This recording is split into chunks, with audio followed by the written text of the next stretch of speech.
Welcome to Spooky September. I'm your host, Matt from A Medic's Mind. We've all been in search of a vacation. In fact, some would say that vacations are necessary. And in the modern age, it's as easy as a few clicks and taps and a cursory search of the internet before we find our desired location. But what do we really know about the place that we choose to stay? We read a few paragraphs, sure, but do we know the history? Do we know who stayed there before we did? Do we know whose place it used to be? These are all questions that I now find myself asking, because after I heard the story of a reclusive architect, I've never been able to look at a bed and breakfast the same. This is Spooky September's The Reclusive Architect.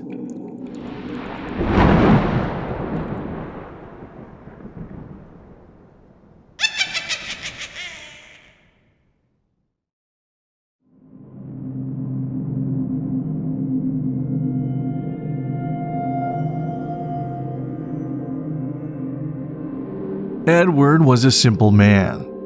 He lived a perfectly unremarkable life.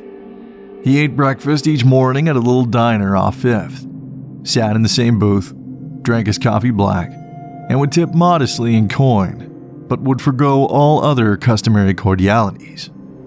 He believed them to be superfluous, as he held no fondness for people.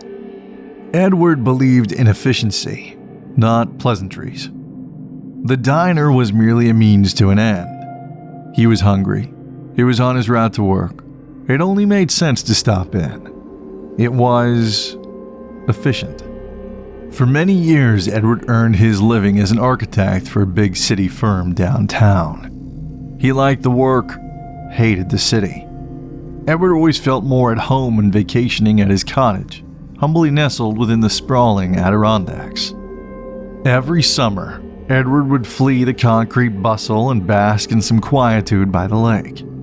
He could tolerate birds chirping and crickets clicking, far easier than he could people whistling and cars honking. In the morning, he'd make himself a single slice of toast, lightly browned, not too crisp, a conservative dollop of butter, along with a freshly brewed cup of medium roast. No milk, no cream, just the way he liked it. He'd enjoy his breakfast out on the deck, satiating both stomach and soul by visually feasting on the leafy splendor of the deciduous landscape that crawled to the horizon and beyond. It was Edward's belief that no matter the feat of man, nothing would ever eclipse the majesty of nature's effortless design. Everything had a purpose, a reason for being. Nature was efficient, not just elegant. As a man of habit, Edward would wake each morning at 7:15. His alarm would balk in staccato, and he would gently reach out and with the press of a button, silence the chime. That is until one late, crisp summer morning. A whisper of autumn clung to the trees and grass. Edward's alarm did bellow. It bellowed loudly from in his room, but no gentle hand greeted the noise that morning. For Edward was dead, dying peacefully in his sleep. A perfectly unremarkable death. Years after Edward's passing, his humble little oasis was purchased by a savvy entrepreneur. Her name was Sarah. She hated the countryside, always felt more at home in the city. Sarah, however, understood the benefit of owning a well-designed cottage for those seeking rural escape. She turned the cottage into a bed and breakfast of sorts, and rented it out year-round. In late fall, just before Halloween, a couple in search of such a getaway happened across Sarah's online listing. With smiles firmly etched to their faces, they zealously clicked and clacked, securing a 3-night stay at the quaint cottage that rested quietly in the Adirondacks. When they arrived at the cottage, the couple breathed in comforted unison. It was perfect. With no hesitation, the couple jogged up the steps and zealously unlocked the wooden door, They were met with a slight staleness that you might expect from a place such as this. It wasn't overpowering, simply subtle, and soon not noticeable at all to the happy couple. In the beginning, everything was going swimmingly.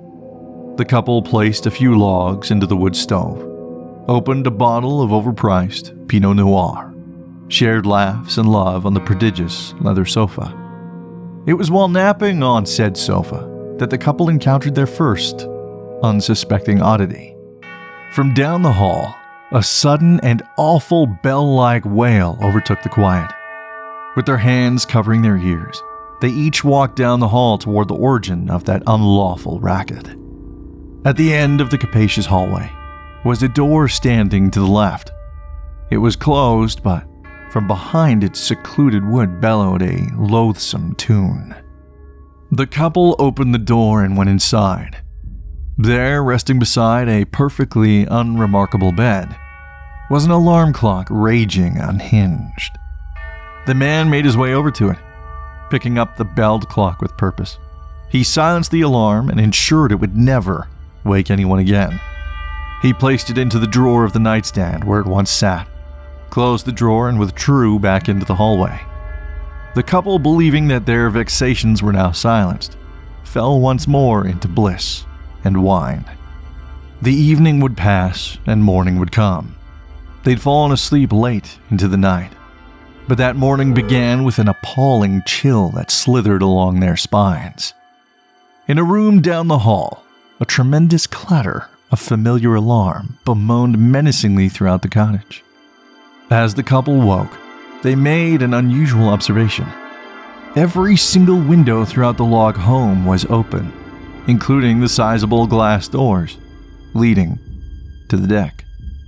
Befuddled, the couple looked to each other in silence. Their expressions queried as to whom of the two had done this. With neither able to admit to doing so, they pushed the peculiarity aside and raced about, closing the windows and doors. The only remaining unexplainable happening was the alarm that was once again raging from the room down the hall. The man made his way to the room, expecting to see the room as he had left it the night prior, meaning that the alarm should be stowed away within the drawer of the nightstand. But when he entered the room, an eerie sight glared back at him. The alarm clock was once again resting on the nightstand, the hands pointing unquestionably to the time of 7:15. Through furrowed brow, the man once again placed the alarm clock back into the drawer and made doubly sure of his action prior to leaving the room. With one final glance back to the nightstand, the man closed the door. While the woman worked to reignite the wood stove, the man was now in search of their bags. They were nowhere to be seen. After checking every room, some of them twice, the man, dreadfully confused, opened the front door to go and check the car, pondering perhaps that he had left them there, despite knowing in full that he had undeniably brought their baggage inside. To his furthered dismay, upon opening the front door, placed neatly at the top step, was each of their bags. It was as if someone had placed them there in preparation for their leave. Choosing to dismiss that morning's calamity of errors as a result of red wine consumption, the man pulled the luggage back inside and went over to the fireplace. The couple continued on their vacationing state. But later that night, when they both lay in bed, near to sleep, a sound crawled into their ears.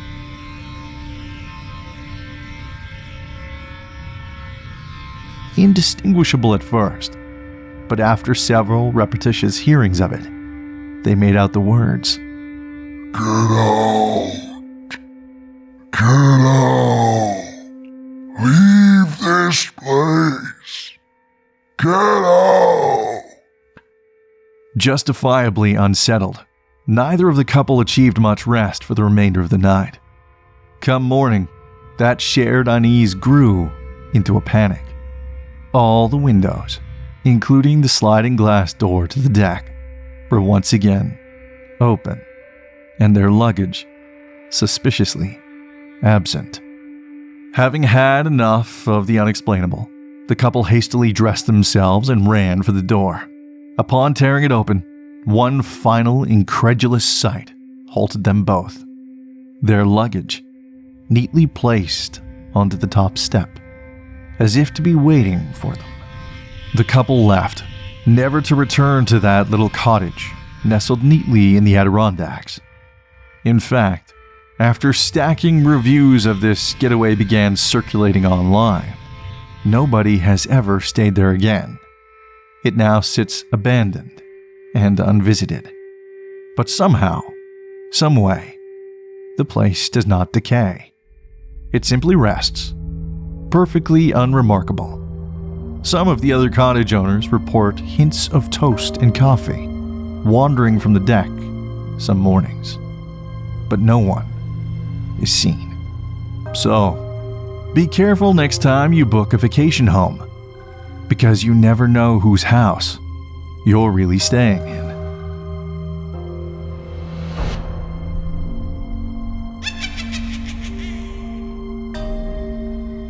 Happy Halloween, everyone.